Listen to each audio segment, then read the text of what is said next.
فطری بتاتی ہے ہند کے اندر میں 42 کروڑ بت تھے، 42 کروڑ بتوں کو یہاں پر پوجا جاتا تھا۔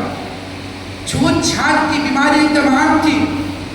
ایک نیا مذہب شودر کر کے پیدا کر دیا گیا تھا جو شودر سے تعلق رکھتا تھا۔ اگرچہ اس کا سایہ برہمن کے کنویں کے اوپر میں پڑ جاتا تو وہ انسان کو قتل کر دیا جاتا اور وہ کنواں ہمیشہ ناپاک ہو جاتا۔ کسی شودر کے پانی کا برتن کسی امیر کے کنویں کے اندر میں چلا جاتا تو وہ پانی ہمیشہ کے لیے ناپاک ہو جاتا۔ انسان کو ذلیل سمجھ رہا تھا، انسان کو حقیر سمجھ رہا تھا، انسان کو ذبح کر رہا تھا۔ یہی ہند تھے کہ جب شوہر کا انتقال ہو جاتا تو اس کی بیوی کو ستی بنا کر اس کی چتا پر جلایا جاتا تھا۔ شوہر کے ساتھ اس عورت کو بھی جلایا جاتا تھا۔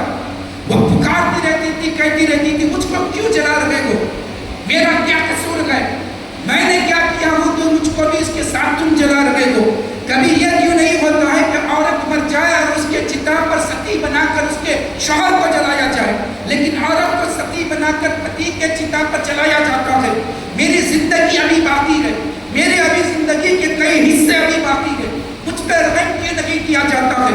لیکن وہ کہتے تھے کہ ہمارا مذہب ہم کو اجازت نہیں دیتا ہے کہ شوہر مر جائے تو اس کی پتنی جیے، اس کو ادھیکار نہیں ہے، تو اس لیے اس کے پتی کی چتا پر پتنی کو جلنا پڑے گا۔ یہ ہمارا مذہب ہم کو کہتا ہے۔ اللہ اکبر، یہ ہند والوں کا حال تھا، کوئی کہنے کے لیے تیار نہیں تھا یہ کیا معاملہ ہو رہا ہے، عورت کا کیا قصور ہے، کیوں اس کو جو ہے جلایا جا رہا ہے۔ یہ ہند والوں کا حال تھا۔ اللہ اکبر، یہ تو کرم ہے نبی کا، یہ رسول پاک کا کرم ہے۔ مدینے سے حضور کی نظر ہند پر پڑی تو کسی کو خواجہ معین الدین بنا دیا، کسی کو نظام الدین بنا دیا، کسی کو قطب الدین بنا دیا، کسی کو علاء الدین بنا دیا، کسی کو جو تاج الدین بنا دیا۔ جہاں جہاں جیسی جیسی ضرورت پڑی نبی نے چھوٹے چھوٹے چراغ بھیجتے چلے گئے۔ جب وہ چراغ یہاں پر آتا وہ دنیا کا بھی نقشہ بدل جاتا۔ تو کرم ہے ہمارے حضور کا، یہ تو میلاد مصطفیٰ۔ مختصر وقت میں یہ ہند کا حال تھا جو اس طریقے کے حالات تھے ہند کے۔ 42 کروڑ بتوں کو پوجا جاتا تھا۔ یہاں پر پیپل کے پجاری، گائے کے پجاری، پتھر کے پجاری، نہ جانے کیا کیا دین۔ چین میں تو جو ہے وہ سور کھاتے تھے، اور سور کے اندر 3 لفظ ہے، سین واو رے، اور سود کے اندر میں بھی 3 لفظ ہے، سین واو دال۔ اسلام نے ایک کنسپٹ دیا، ایک سوچ، ایک فکر، ایک نظریہ دیا کہ دیکھیے سور کا رے ہٹا دے اور دال لگا دے تو سود ہو جاتا ہے، اور سود کا دال ہٹا دے رے لگا دے تو وہ سور بن جاتا ہے۔ اسلام نے کہا جس طریقے سے سور کا گوشت کھانا حرام ہے اسی طریقے سے سود کھانا بھی حرام ہے۔ اس پہ سبحان اللہ کہیے، سبحان اللہ۔ اپنی مطلب کی بات ہے تو تھوڑا خاموش کریے۔ آج کل اللہ بچائے مسلمان بھی سود کا عادی ہو چکا ہے۔ سود حرام ہے، جس طریقے سے خنزیر کا گوشت حرام ہے اسی طریقے سے سود کھانا بھی حرام ہے۔ جس طریقے سے شراب پینا حرام ہے اسی طریقے سے جھوٹ بولنا بھی حرام ہے۔ دیکھیے اصلاح معاشرہ کی کل بس ہو چکی ہے، وہ میرا عنوان لگی گئی، لیکن میلاد مصطفیٰ کی بات آئی تو ہمارا جہاں جیسا عنوان ہوتا ہے کچھ بات آئی تو اس کے اوپر روشنی ڈال دیتے ہیں۔ ہم نہیں بولیں گے تو کون بولے گا؟ ہم اپنی قوم کو نہیں بیدار کریں گے تو قوم کا زندگی والا ہے۔ ہم نہیں سمجھائیں گے تو کون سمجھانے والا ہے؟ مسلمانوں کو جو سود سے یہ حرام ہے، یاد رکھیے سود کا 1 روپیہ کھانا ایسا ہے جیسے 36 مرتبہ اپنی ماں سے زنا کرنا۔ سب بولیے اللہ اکبر۔ اتنا یہ حرام ہے، سوچ بھی سکتا ہے کوئی اپنی ماں کے ساتھ؟ یہ حدیث پاک ہے، حدیث پاک مقبول ہے۔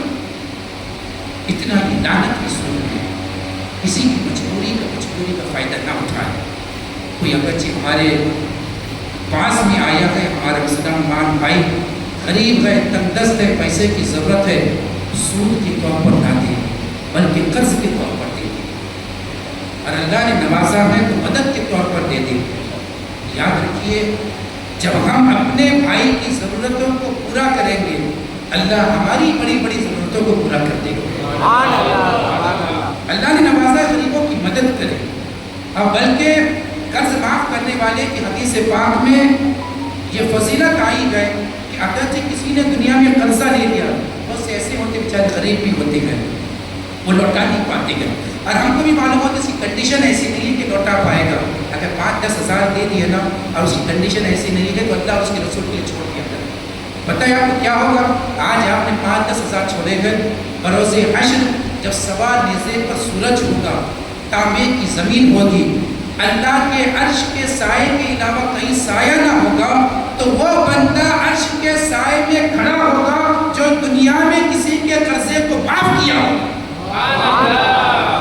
جس نے کسی کے قرضے کو معاف کر دیا، خوشی سے چھوڑ دیا، تو عرش الہی کے سائے کے نیچے میں کھڑا ہوگا۔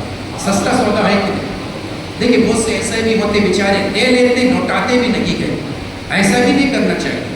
تو انسان دینے سے ڈرتا ہے کہ میں دے تو دیا ہوں، دینے کی ٹائم پہ بڑے محبت کے ساتھ سر جھکا کے بھائی جان، یہ بھائی وہ بھائی، اور جب لینے کے لیے انسان جاتا ہے تو پھر اس کو سر جھکا کے مانگنا پڑتا ہے، بھائی دے دے یار میرے لیے پریشانی کا وقت ہے۔ ایسا بھی نہ کرے، بلکہ حدیث پاک میں آتا ہے جب انسان کو ضرورت ہے اور وہ قرضہ اپنے بھائی سے لے رہا ہے تو یہ نیت کر کے لے آئے میرے اللہ جلدی تو